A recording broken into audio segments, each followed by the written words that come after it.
नमस्कार। आप लोगों से निवेदन है कि जो भी काम आप कर रहे हैं थोड़ा सा वक्त मुझे दे दें, क्योंकि आज हम एक बहुत ही इम्पोर्टेंट विषय के बारे में बात करने जा रहे हैं। और वो ये है कि क्या हमारे साथ जो भी परिस्थितियां हो रही हैं या हम जिन इमोशंस की अनुभूति कर रहे हैं, क्या वो दर्द हमारा है? और अगर वो दर्द हमारा नहीं है तो न्यूरोसाइंस एंड होपोनोपोनो के द्वारा हम किस प्रकार अपने एंसेस्ट्रल वुंड्स को हील कर सकते हैं। तो चलिए शुरुआत करते हैं एक लंबी गहरी सांस लेकर।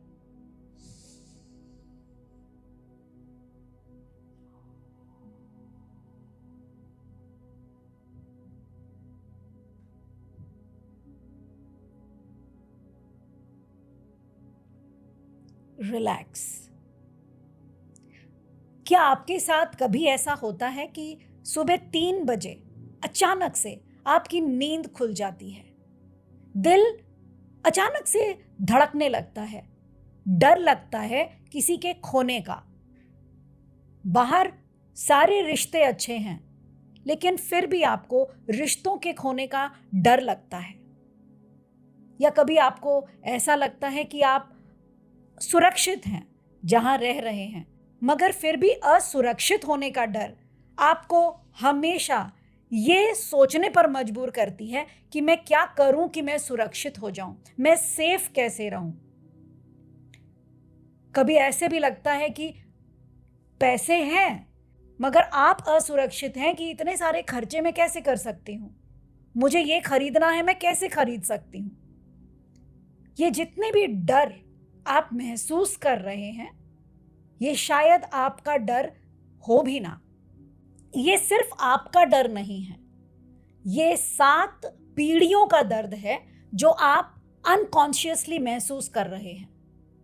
अगर आपकी दादी में ये डर हो कि कहीं मेरे बच्चे मुझसे दूर ना चले जाएं, अगर आपके परदादाओं में, परदादियों में ये डर बैठा हो कि किसानों का जो अनाज है वो अंग्रेज हड़प ना लें, बारिश की वजह से फसल कहीं खराब ना हो जाए, घर में अन्न धन की कमी ना हो, तो जो स्कार्सिटी की फीलिंग आपके 7 जनरेशन्स में रही होगी, उन सारी जो भी ट्रोमास उनके अंदर रहे होंगे, वो सारे ट्रोमास आपके शरीर में आज भी जीवित हैं।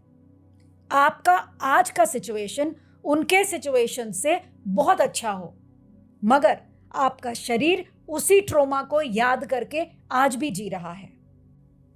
ये कोई श्राप नहीं है, बल्कि डीएनए इनहेरिटेंस है।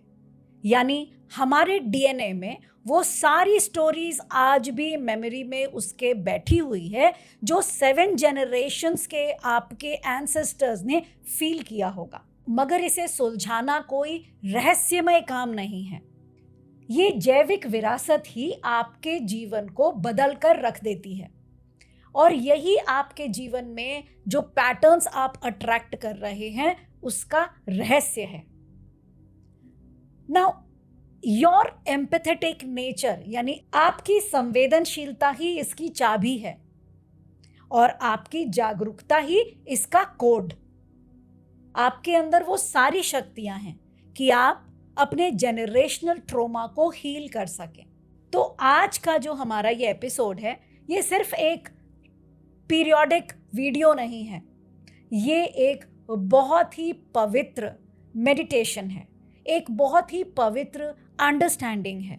अगर आज के इस वीडियो को आपने अंत तक सुना तो आप खुद के ही डर से नहीं, बल्कि अपने पूर्वजों 7 पीढ़ियों के लोगों को भी उनके ट्रॉमा से भी मुक्त कर देंगे। आज हम न्यूरोसाइंस एंड होपोनोपोनो दोनों को एक साथ कैसे लाएं ताकि हम अपने इनर ट्रॉमास को, अपने बॉडी के ट्रॉमास को, अपने जनरेशनल ट्रॉमास को साइंटिफिक तरीके से हील कर सकें। किसी भी बीमारी को ठीक करने के लिए पहले उस बीमारी को समझना बहुत ज़रूरी है।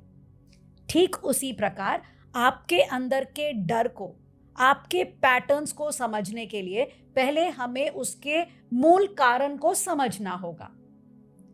पूर्व समय में यह कहा जाता था कि जो हमारा डीएनए है वो स्थिर है, यानी हमारे अंदर और आने वाली हर पीढ़ी के अंदर जो भी डीएनए हम ट्रांसफर कर रहे हैं वो उनके कोड्स बिल्कुल सेम हैं। मगर एपिजेनेटिक्स ने ये ढूंढ निकाला कि नहीं, डीएनए में जो डेटास जाते हैं वो सिचुएशंस के आधार पर बदलते रहते हैं। अब कल्पना कीजिए, एक पेड़ है, उसके 2 बीज हैं।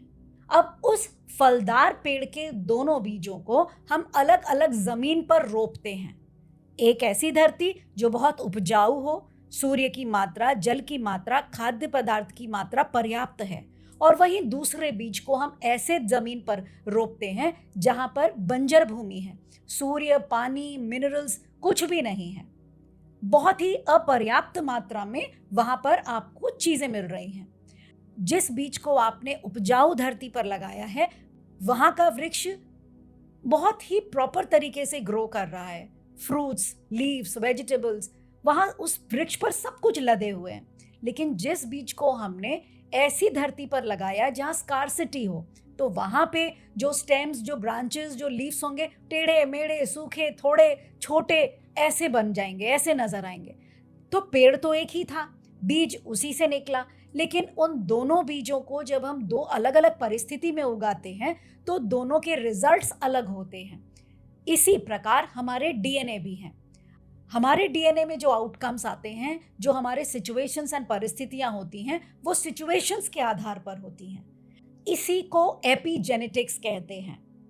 ट्रोमा हमारे डीएनए में एक अमिट छाप छोड़ जाती है, और ये एक रासायनिक ट्रुथ है। This is a fact that according to the situation our DNA transforms itself. वो अपने आप में बदलाव लाने लगता है, क्योंकि वो एक फाइटिंग मोड में, सर्वाइवल मोड्स में आ जाता है, और यही निशानी, यही पैटर्न वो अगले जनरेशंस को भी दे देता है, और इसे ही एपिजेनेटिक्स कहते हैं। द्वितीय विश्व युद्ध के दौरान डच हंगर स्ट्राइक ने एक अध्ययन किया कि जो भी माताएं प्रेग्नेंट थी, दशकों के बाद भी उनके बच्चों में मेटाबॉलिक और हार्मोनल डिसऑर्डर्स पाए गए, क्योंकि उनके शरीर को माता पिता की भूख याद थी। वो भले ही उस युद्ध से बाहर आ गए थे, मगर उस युद्ध की स्मृतियां आज भी उनके शरीर में जीवित थी। कभी कभी हम बहुत सुरक्षित जिंदगी जी रहे होते हैं, लेकिन फिर भी हम डर रहे होते हैं।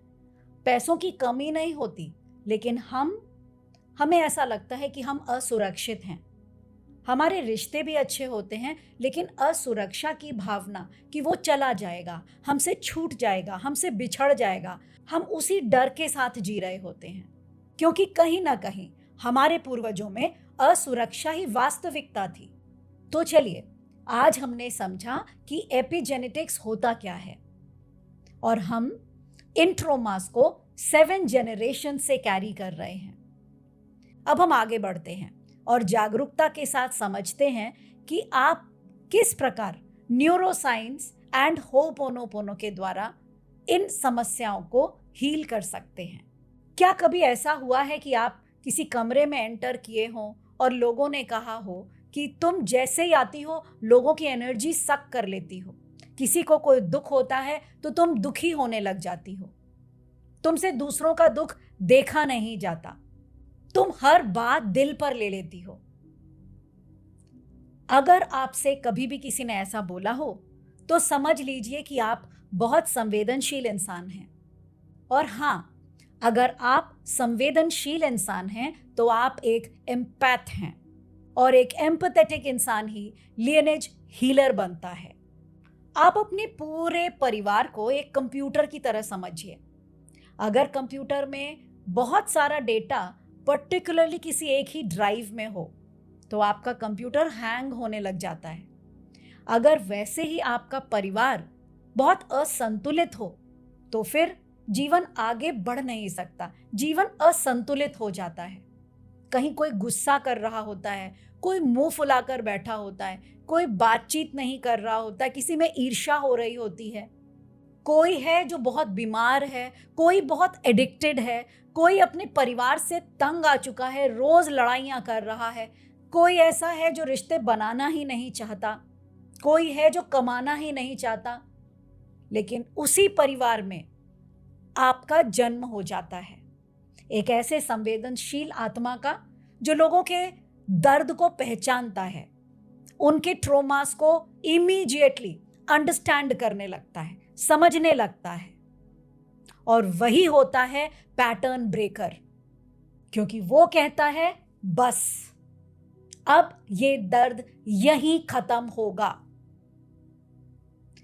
वो इंसान ही साइकिल ब्रेकर बनता है।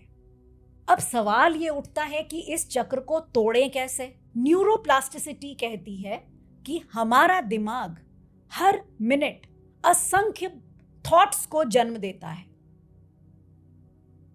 और वो लगातार चलता रहता है। और न्यूरोसाइंस में एक कहावत है कि all the neurons that fires together works together. जैसे जैसे हमारे विचार एक साथ उत्पन्न होते हैं, उसी प्रकार हमारे जीवन में सारी चीजें सक्रिय होने लगती है, एक्टिवेट होने लग जाती है। जैसे हमारे थॉट्स बन रहे होते हैं, लाइफ उसी डायरेक्शन में मूव करने लगती है। अगर आपके 7 पीढ़ियों में डर सक्रिय है, तो आने वाले 7 पीढ़ियों में डर मजबूती पकड़ने लगेगा। लेकिन अगर आपका दिमाग एक इलेक्ट्रिशियन की तरह काम करता है और वो पैटर्न्स को पकड़ने लगता है, तो वो इमीडिएटली वायर को कट कर देता है और यहां से शुरू होती है हीलिंग की जर्नी। अगर कोई जोर जोर से चिल्ला रहा हो, डोमेस्टिक वायलेंस सह रहा हो, थोड़ी सी भी लड़ाई झगड़े की बातें सुनता है, घबरा जाता है। लेकिन अगर एक जागरूक एम्पैथ इंसान इस पैटर्न को पिकअप कर लेता है, तो वो लंबी गहरी सांस लेते हुए कहता है, आई एम सेफ, मैं बिल्कुल सुरक्षित हूं। और जैसे ही वो ये कहता है, वो इमीडिएटली अपने पैटर्न्स को ब्रेक कर देता है और ये साइकिल, ये चक्र टूट जाती है। उसी पल दिमाग एक नया रास्ता लिखना शुरू कर देता है। अब हम आध्यात्मिक प्रतिक्रिया पर आते हैं कि किस प्रकार हो'ओपोनोपोनो के थ्रू भी हम अपने पैटर्न्स को, अपने साइकिल्स को हील कर सकते हैं, ब्रेक कर सकते हैं। तो चलिए लंबी गहरी सांस लेते हुए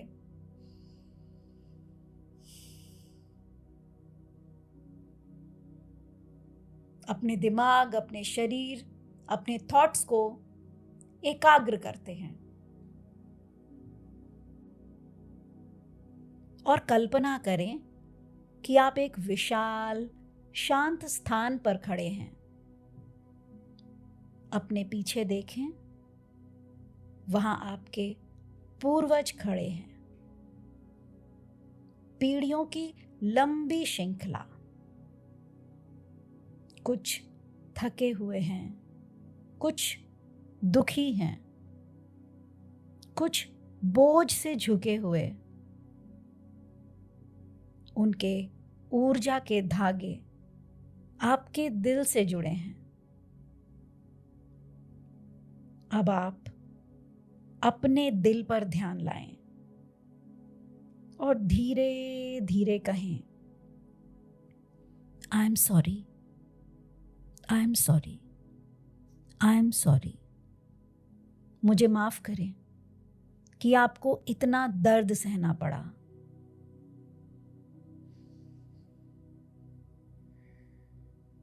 Please forgive me. Please forgive me. Please forgive me. मुझे क्षमा करें कि मैं इतने समय तक इसे समझ नहीं पाई।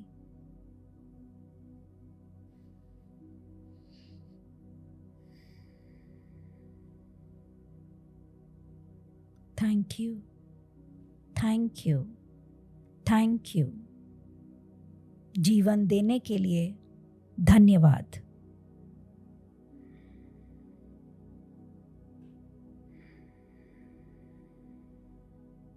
आई love you, I love you, I love you.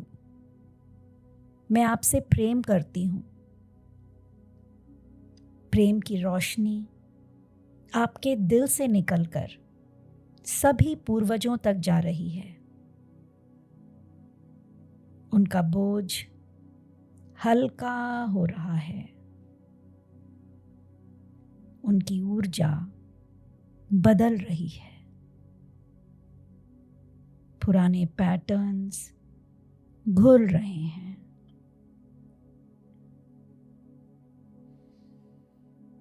लंबी गहरी सांस।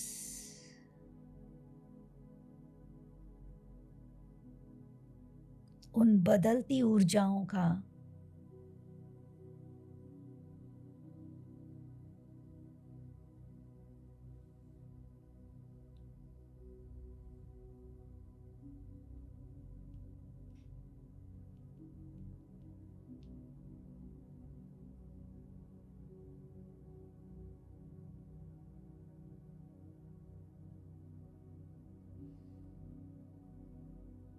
उन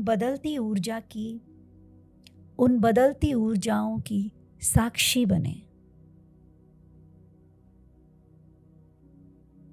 और अब धीरे धीरे आपके पीछे आपके 7 पीढ़ियों की कतार वापस से रोशनी बनकर ऊपर आकाश की ओर जा रही है। और आकाश में उस महान ज्योति में लीन हो रही है। मुस्कुराते हुए प्रेम सहित उन्हें विदा करें। और अब धीरे धीरे लंबी गहरी सांस लेते हुए आंखें खोलें।